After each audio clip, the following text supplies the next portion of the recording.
තමයි ලෝක සත්‍යය නිවන් දැකීමේ නිවන් දකින මාර්ගය සාක්ෂාත් කරගන්න ඕනේ කියලා සත්‍යය විසින් නිවන් දකින්න අවශ්‍යයි කියලා දැන් නිර්වාණ මාර්ගය හොයාගෙන යනවා. තව කොටසක් නිර්වාණ මාර්ගය හොයාගත්තා. අපි දැන් ඉතින් පරිනිර්වාණය හොයාගත්තා ඕන්නේ කියලා පරිනිර්වාණයේ මාර්ගයට යන්න හදනවා. දැන් පරිනිර්වාණයට යන්න හදන්නේ නිර්වාණ මාර්ගය සාක්ෂාත් නොකර. හරි මොකද නිර්වාණ මාර්ගය සාක්ෂාත් කරගත්තොත් ඔයගොල්ලෝ YouTube එකේ බනහහ කරකෙන්නේ නැහැ. මොකද එක නිත්‍ය ගුරුවරයෙක් ඔබට අහු වෙන්න ඕනේ. මොකද නිත්‍ය ගුරුවෙක් අහු වෙන්න ඔබට අචල ශ්‍රද්ධාව ඇති වෙන්න ඕනේ. તો ඔබගේ ශ්‍රද්ධාව අචල නොවන්නේ ඔබගේ සෙවීම අවසන් වෙලා නැති හින්දා. දැන් මේ සෙවීම කියන්නේ ගුරුවරයේද ධර්මයේද කියන එක පමණක්ම නෙවෙයි. සෙවීම කියලා කියන අපිට ගන්න පුළුවන් ඔබගේ ආස්වාදයේ සෙවීම පවා. මොකද ඔබගේ සෙවීම කියන එක නවතින්න ඕනේ හැම තලයකම. හැම තත්වයකම හැම තලයකම ඔබගේ සෙවීමයි නවතින්න ඕනේ. දැන් ඔබගේ සෙවීම ආස්වාදයේ තලෙන් ආස්වාදයේ කියන දේ ඔයගොල්ලෝ සපුරගෙන නැත්තම් ඔබට කවදාකවත් ගුරුවරයාගේ පණිවිඩය හීමට ඔබගේ ආස්වාදයේ ඒකට සපිරෙන්නේ නැහැ. ඒ සෙවීමේ ප්‍රශ්නයක් ඒක. හිත එකතෙන් කරගන්න බැරි කමේ ප්‍රශ්නයක් ඒක. ඒ කියන්නේ තියෙන ලද දෙයින් සතුටු වෙන්න බැරි කමේ ප්‍රශ්නයක් ඒක. මොකද ගොඩක් කට්ටියට ලද දෙයින් සතුටු වෙනවා කියලා කිව්වට අර අඩුවක් තියෙනවා. පුරව ගන්න බැරි වචනයක් දෙන්න බැරි අඩුවක් තියෙනවා.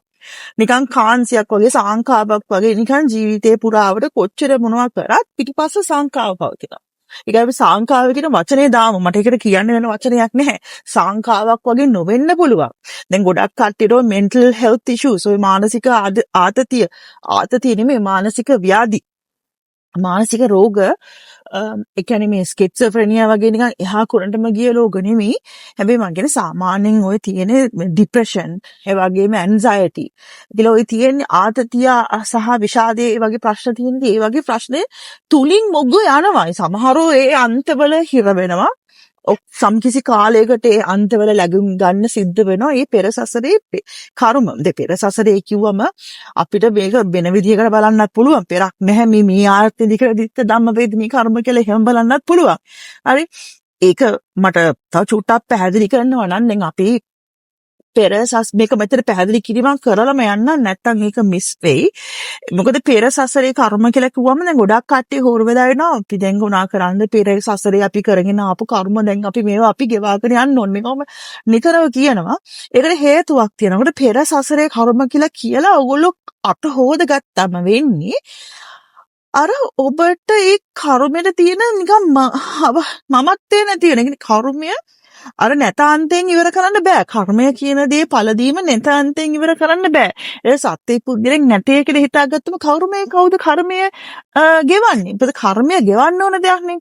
කර්මය ගෙවා ගන්න ඕන දෙයක්. ඉතින් කර්මෙන් බැහැර වෙන්න මම නැහැ, මම නැත කියන සංකල්පයට හිර වෙලා මුවා වෙලා හිටියම වෙන්නේ ඔබගේ මමත්වේ ප්‍රහීන කරන්න බෑ. මමත්වේ ප්‍රහීන කරන්න ඕනේ කියලා වෙන මොකක් හරි නැත අන්තයක මුවා වෙලා ඕගොල්ලෝ කර්ම ප්‍රහීන කරන්න හදනවා. එතකොට ඒක ප්‍රහීන වෙන කර්මයක් නැහැ.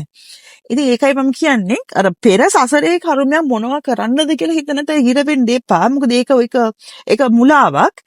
මේක පෙර සසරක් තියනවා තිබුණා ඔක්කොම හරි. හැබැයි මේ ඵල දෙන්නේ ditta ධම්ම වේදනීය කර්ම තමයි. ඒක කොහොමද උනේ කියලා කියන්න බෑ. ඔබට තේරෙන්නේ නැත්තම් කමක් නෑ, ගණන් ගන්න එපා ඒක. හරි. එකම දේ මේ මට මේ කර්මය විඳින්න වෙන්නේ මා අතින් සිදුපු දෙයකටයි. ඒක මොකද්ද කියන එක ඔබ සම්මුඛ වෙන අවස්ථාවේදී ඔබට පැහැදිලි කරගන්න පුළුවන්. හැබැයි මේ අවස්ථාවේදී මට කියන්න වෙන්නේ පෙර සසරේ කර්ම වලට පාපිනිකරණේ වහුදිනා මොනවා කරන්නද කියන තැනෙන් අයින් වෙන්න. ඕනර්ෂිප් එක ගන්න. ඒ අය ඔබගේ කර්මයට ඕනර්ෂිප් එක ගන්න. දැන් ඕනර්ෂිප් එක ගත්තම කර්මයක් වැඩි වෙනවා, ඇති වෙනවා, මැවෙනවා නෙමෙයිනේ. මේ කර්මය ගෙවෙන්න තමයි ඔයගොල්ලෝ මේ පෘථිවිතලයට ඇවිල්ලා තියෙන්නේ. මේ කර්මය කියන දේ ගෙවාගෙන මේ නිර්වාණ මාර්ගය සොයාගෙන පරිනිර්වාණය කරා යන්න තමයි ඔබ මේ භවයට ඇවිල්ලා තියෙන්නේ මේ කාලයේදී. නැත්නම් වෙන හේතුවක් නැහැ මේ කාලෙදී මේ වගේ කතාවක් ඔබට ඇහෙන්න. එහෙනම් අපිට මේ කතාව අපි පොඩි කාලේ අහන්න තිබුණා. මේ කතාවක අහන්න තිබුණේ නෑනේ. මෙහෙම දෙයක් කොහොමද අහන්න තිබුණේ. ඒ නිසා තේරුම් ගන්න ඕනේ අපි අවිල්ල තියෙන වැඩක් කරගන්න. ඒ නිසා පෙරට දාලා ඒ පවට තියෙන ණය බේරන්න බැරි වෙනවා.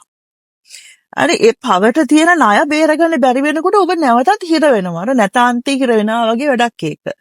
ඒ නිසා අපි අපේ මේ යුද පිටියට වහින්න ඕනේ. ඒ යුද පිටියක් වගේ පෙනුනට හෝ විනාශ වෙච්ච කර්කශ භූමියක් වගේ පෙනුනට ඒ භූමිය කර්කශ වෙලා තියෙන්නේ ඔබගේ කොන්ෂස්නස් එකේ පවතින සංඛ්‍යාතය මතයි.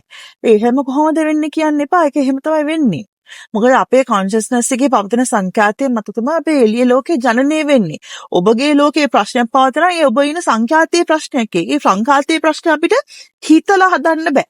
භාවනා කරා කියලා හදන්න බෑ. මට ඇහලා තියෙන තව භාවනා කරන්න කියලා කමටහන් දුන්නා කියලා කට්ටිය කාටද. හරි? භාවනා කියන දේ කරන්න පුළුවන්. භාවනා කරනවා කියලා කරලාට භාවනාව තුළ ඔබ ඒ මොහොතට විතරක් සමාධිගත වෙන එකෙන් ඔබට නිකම්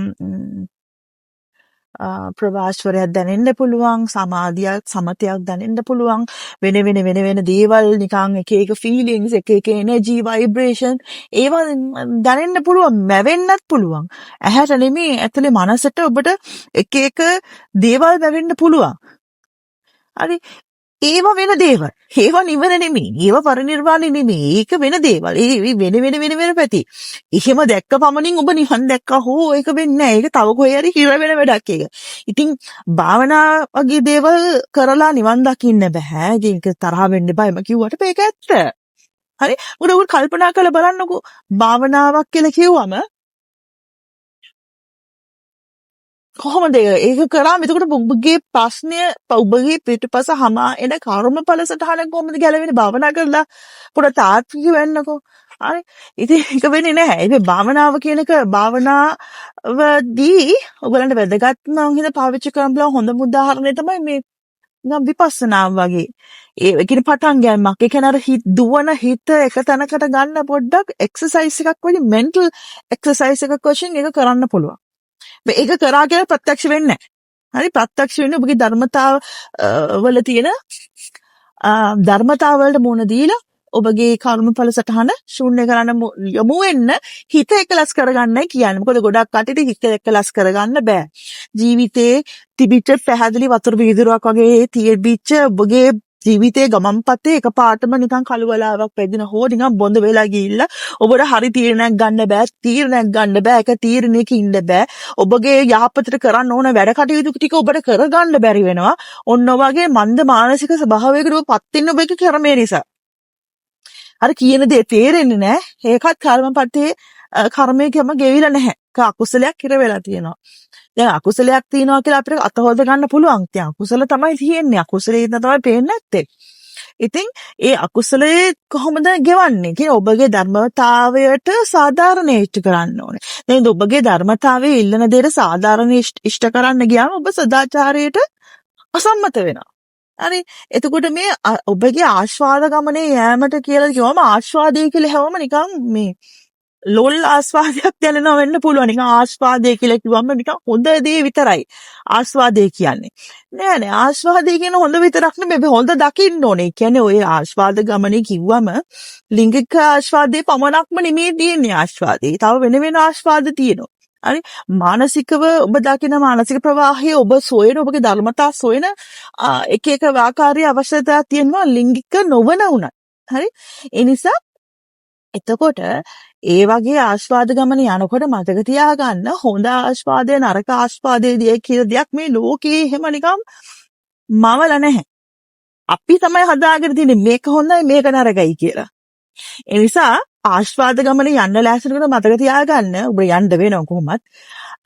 කොහොම වුණත් මේ ඒකේ තියෙන හොඳ විතරක් නෙමෙයි හොඳ ආස්වාදේ විතරක් නෙමෙයි තියෙන්නේ. දුක ආස්වාදෙත් තියෙනවා. මේ දෙකම නැතුව මේ ගේම ගහන්න බෑ. ඉතින් ඒ දෙකේ වෙනකොට හොඳ ටිකක් විදලා දුක ලැබෙනකොට දුක දැනෙනවා 100ට 200ක් වගේ දැනෙනවා. මොකද හොඳ ආස්වාදේ ලැබලානේ තියෙන්නේ. අර එතකොට නරක දුක ආස්වාදය එනකොට දරන්න බෑ. හැබැයි මතක තියාගන්න. ඔබ දෙයක් ගත්තා නම් දෙයක් දෙන්න වෙනවා. ඔබ ආස්වාදයේ හොඳ එක ගත්තා නම් ඔබ නැටුව ඒකේ දතාවේ විඳින්න වෙනවා. හරි ඒකෙන් ඕල්පට පලා යන්න බෑ. එතකොට තමයි ඔබලා හිතන්නේ මේක හරියන්නේ නැහැ. අපි කියලා බණක් අහන්න ඕනේ කියලා. බන කොච්චර හැව්වත් ඔබගේ ඒ අහන තැනට ඔබගේ අකුසල දහම කෙලස් දහම ලිහිලා නැත්තම් ඔබ දිගින් දිගටම මේ නිකන් හොය යන තවත් පුද්ගලෙක් වෙනවා විතරයි. නේ මොනාරි හොයනවා. ඔය අර තමා තුළ අඩුවක් තියෙන හින්දා තමයි ගින් හොයන්නේ අතන මෙතන හැමතැනම. ඒ අඩුව පුරව ගන්න තමයි ඔබ ගිහිල්ලා ගුරුවරයෙක් හරි කාගෙකින් හරි බණක් අහන්නේ මේ කොහෙන් හරි ඇහුවම ඔයගලන්ට 아무තු දෙයක් වෙයි කියලා. හරි ඒ 아무තු දෙයක් වෙනවා. හැබැයි ඒක වෙන්නේ ඔබ යම්කිසි මට්ටමකට ඔබගේ ආධ්‍යාත්මික ගමනේ ඇවිල්ලා තියෙන්න ඕනේ. ඒක වෙනම කතාවක්.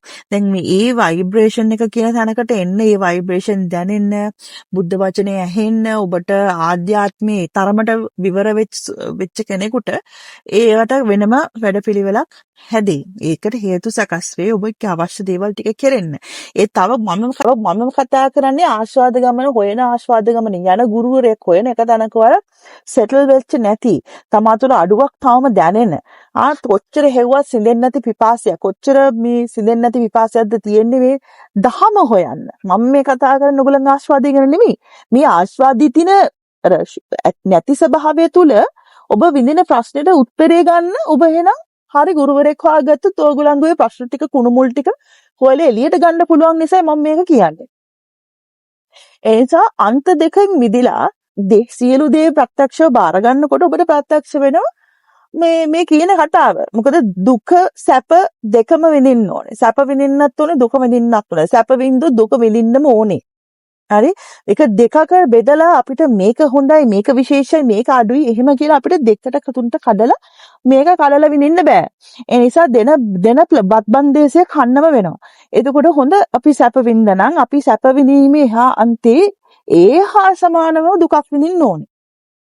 හරි මේ ආස්වාද ගමන. හරි මේ තියෙන අර ප්‍රත්‍යක්ෂ මාර්ගේ යන්න මේ නිවන් මඟ ප්‍රත්‍යක්ෂ කරගන්න මේ ගමන යන කට්ටියට මේ කියන කතාව. දැන් මේ කතාව කිව්වම මතක තියාගන්න මේ කතාව ඇහින්නේ ඕගොල්ලන්ගේ පෙර ඉඳන් ගෙනාපු ඕගොල්ලන්ගේ ආධ්‍යාත්මික ගමනේ කොටසක් මේක. මොකද ඕගොල්ලෝ ගිය ආත්මේ ඉවර කරපු තැන පටන් ගන්න ඕනේ. හැබැයි ගිය ආත්මේ ඉවර කරපු තැනට වෙනකල් ඔබගේ අර මාන්නේ කියන දේ දිය කරගන්න පුළුවන් වෙන්න ඕනේ. අර ඒක කොහොමද කරන්නේ? අපි දන්නේ නැහැනේ. අනේ ඒ නිසා අපි දන්නේ නැති හින්දා තමයි අපි ගුරුවරෙක් වන්නේ. ඒක තමයි අපි අඩුවක් තියෙන්නේ. ඔබ කවුද කියන එක ඔබගේ පවතින ඔබගේ නම තියෙන පුද්ගලයා නෙවෙයි. ඔබ ඇතුලේ පවතින පුද්ගලයාගේ අවශ්‍යතාව මොනවද? මොනවාද ඇතුලේ කෙනා කරගෙන නැති දේවල්? මොනවාද හිතන්නේ? මොනවාද හොයන්නේ?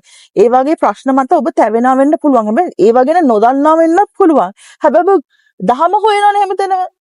එක YouTube එකකින් views වැඩි නම් ඒක නැත්තම් ගෙඩ කතා කරන නම් ඒක අනේ එතකොට මේක හරි නෑ අරක අලුත් කතා කරන තව කෙනෙක් ටික කාලයක් ඒක අහනවා ඒක හරියන්නේ නෑ තව කෙනෙක් අහනවා ඒ තමයි නැවත ඔබගේ අර පිපාසය.